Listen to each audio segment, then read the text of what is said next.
When you know what's right for you, you're on your way to being a well-being. Learn how with personalised advice from Blackmores.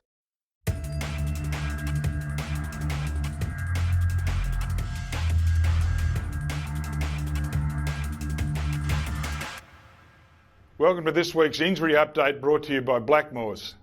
Today we have 2 new injuries to report on, as well as some good progress from many of our recovering players. Unfortunately, Marley Williams hurt his foot in the game on the weekend. He has a mid-foot strain, which will be, I think, medium term, unfortunately. Jonathon Marsh hurt himself in the VFL game. He didn't play the second half as a minor hamstring problem. We did treat it conservatively. It looks like he's a reasonable chance for this week, so he'll be tested. Let's hope he gets through.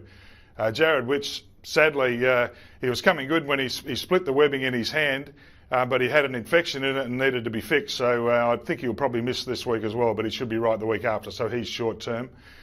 Jackson Ramsay, as we know, did an ACL at training last week. He'll have surgery tomorrow to repair that, which is very, very sad for him, and he's obviously will be long term. But he's made a pretty stern stuff, so he'll get back in the longer term. Dane Swan, as we know, has had surgery on his foot. It's gone as well as we could have possibly hoped. We haven't written off the possibility that he might play this year. It's probably a bit unlikely, but he's certainly long term.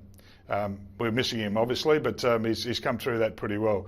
Travis Varcoe will be tested this week. We're pretty confident that his hamstring's right. He may well have been able to play last week, but we're a bit conservative with him as well, but he'll be cherry ripe to go. Jamie Elliott's going pretty well. It's going to be medium to long term, as we know, but he's working pretty well through that. Similarly, Matt Scharenberg, who's had that obviously the ACL repair as well, he's going pretty well also, but he's long term. I doubt that he would play this year. Tim Broomhead and Josh Smith both got through the VFL unscathed on Sunday and both played very well, so it was really good to see. Josh spent a bit of time on the bench in the final term, but we're confident that he's just a bit of a corky and he'll be fine to play this week. Obviously, it's another big week ahead of us as we search for a second win of the season. I hope everyone is looking forward to the double header on Sunday with the VFL taking on Casey at the Holden Centre right here before the AFL side meets Melbourne at the NCG. Thanks for tuning in.